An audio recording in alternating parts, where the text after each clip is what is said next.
باب فَإِن تَابُوا وَأَقَامُوا الصَّلَاةَ وَآتَوُا الزَّكَاةَ فَخَلُّوا سَبِيلَهُمْ۔ یہ باب کا عنوان ہے فَإِن، پھر اگر، تابو وہ توبہ کریں، وَأَقَامُوا الصَّلَاةَ نماز قائم کریں، وَآتَوُا الزَّكَاةَ زکوٰۃ ادا کریں، فَخَلُّوا سَبِيلَهُمْ تو ان کا راستہ چھوڑ دو، یعنی ان کو پھر کچھ نہ کہو۔ اس سے امام بخاری ثابت کیا کرنا چاہتے ہیں کہ نماز کا قائم کرنا اور زکوٰۃ کا دینا یہ بھی ایمان کا تقاضا ہے، ایمان کا حصہ ہے۔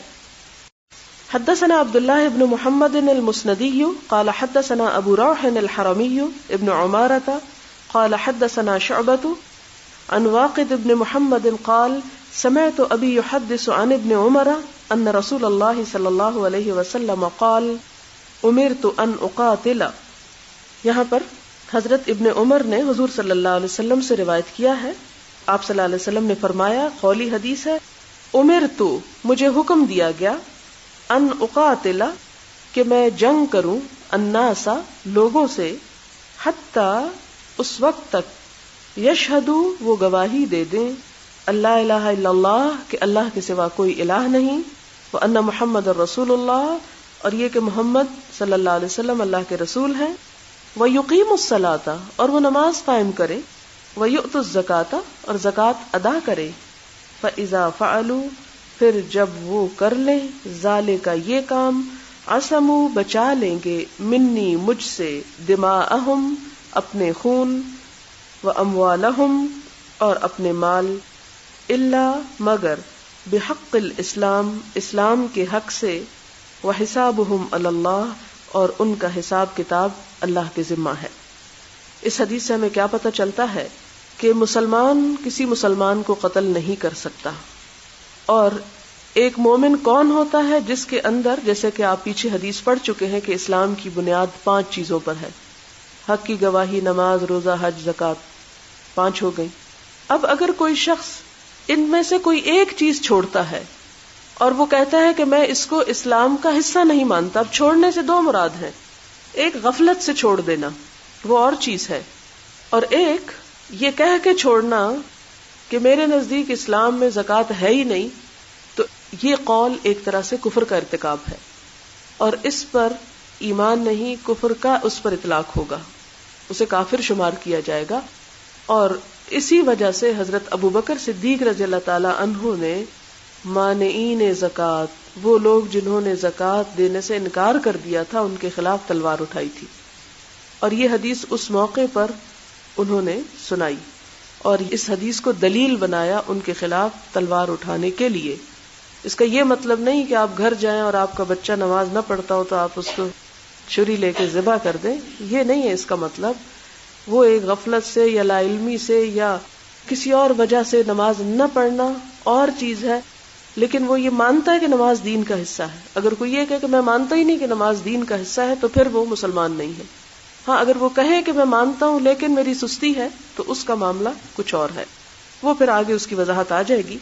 یہاں پر حدیث کا مطلب یہ ہے کہ حضور صلی اللہ علیہ وسلم نے فرمایا کہ مجھے حکم دیا گیا ہے کہ میں جنگ کر سکتا ہوں، کن کن کے خلاف؟ ان لوگوں کے خلاف جو یہ کام نہ کرے۔ اس میں سب سے پہلے تو لا الہ الا اللہ کا انکار کرے، اور اس کا یہ بھی مطلب نہیں کہ مثلاً کوئی کافر یا کوئی عیسائی یا کوئی اور شخص لا الہ الا اللہ نہیں پڑھتا اور آپ اسے دیکھتے ہی گولی چلا دیں کہ تم نے لا الہ نہیں پڑھا۔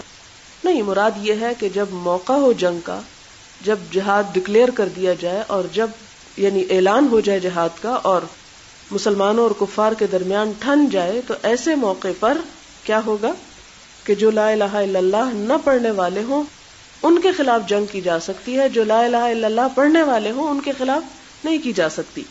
پھر اس کے ساتھ محمد الرسول اللہ کا بھی اقرار کرتے ہوں، نماز قائم کرتے ہوں، زکوٰۃ دیتے ہوں، اگر وہ یہ کام کر لیں۔ اب اس میں آپ دیکھیں کہ 2 چیزوں کا خاص طور پر ذکر ہے، فرمایا کہ پھر وہ مجھ سے اپنے خون اور مال بچا لیں گے۔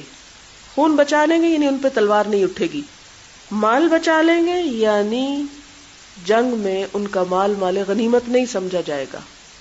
اسی لیے آپ دیکھیں کہ جب مسلمانوں میں بغاوت اور باغیوں کے خلاف جب ہتھیار اٹھائے جاتے ہیں تو اس میں جو مال ہاتھ آتا ہے وہ غنیمت نہیں شمار ہوتا، وہ تقسیم نہیں ہوتا، یا ان کی جو مسلمان عورتیں اگر ہاتھ آئیں تو لونڈیاں نہیں بنائی جا سکتی۔ الا بحق الاسلام، مگر اسلام کے حق سے۔ اسلام کا حق کیا ہے؟ جیسے اگر کوئی کسی کو مار ڈالتا ہے تو خون کے بدلے خون. وَحِسَابُهُمْ عَلَى اللَّهِ، ان کا حساب اللہ کے ذمہ ہے، یعنی اللہ تعالیٰ ان سے خود مواخذہ فرمائیں گے. دل کی خبر تو اللہ کو ہے نا. اگر کوئی شخص ظاہری کلمہ پڑھ رہا ہے لیکن دل میں کافر ہے تو ہمیں کس پر فیصلہ کرنا ہے؟ صرف ظاہر پر. حسابهم علی اللہ کا کیا معنی ہے؟ کہ ان کا مواخذہ اللہ کرے گا اگر ان کے دل میں کوئی کفر ہے. ہم کو صرف ظاہر سے معاملہ ہے. اگر ظاہر سے وہ لا الہ الا اللہ پڑھتے ہیں آپ اس کو قتل نہیں کر سکتے. تو آپ کو یاد ہوگا وہ حدیث کے ایک شخص نے آپ صلی اللہ علیہ وسلم کے زمانے میں ایک کافر کو مار دیا جو اس وقت لا الہ الا اللہ پڑھ رہا تھا. یعنی پہلے کافر تھا، جب تلوار انہوں نے اٹھائی تو اس نے فوراً کلمہ پڑھ دیا. تو انہوں نے کہا نہیں، اب یہ جان کو بچانے کے لیے کلمہ پڑھ رہا ہے، تو انہوں نے اس شخص کو قتل کر دیا اور آ کر حضور صلی اللہ علیہ وسلم کی خدمت میں واقعہ بیان کیا. آپ شدید ناراض ہوئے اور آپ نے فرمایا کیا اس کے دل میں داخل ہو کے تم نے دیکھا تھا؟ یعنی اگر کوئی شخص زبان سے بھی، اسی لیے آپ دیکھیں کہ منافقین کے خلاف کوئی جنگی کارروائی نہیں کی گئی بظاہر، اگرچہ پتا تھا ان میں سے بہت سو کا کہ وہ دل سے ایمان نہیں لائے ہوئے، صرف دنیا کے مفاد کے لیے کلمہ پڑھ رہے ہیں، لیکن باوجود بہت سے مواقع پر ان کا نفاق ثابت ہو جانے کے ان کے خلاف تلوار نہیں اٹھائی گئی. ایک موقع پر آپ صلی اللہ علیہ وسلم نے یہ بھی فرمایا کہ اس لیے بھی نہیں ان کو قتل کیا جا سکتا کہ لوگ کہیں گے کہ محمد صلی اللہ علیہ وسلم اپنے ساتھیوں کو قتل کرواتے ہیں، کیونکہ بظاہر وہ لا الہ الا اللہ پڑھ کر اہل ایمان میں داخل ہو چکے تھے.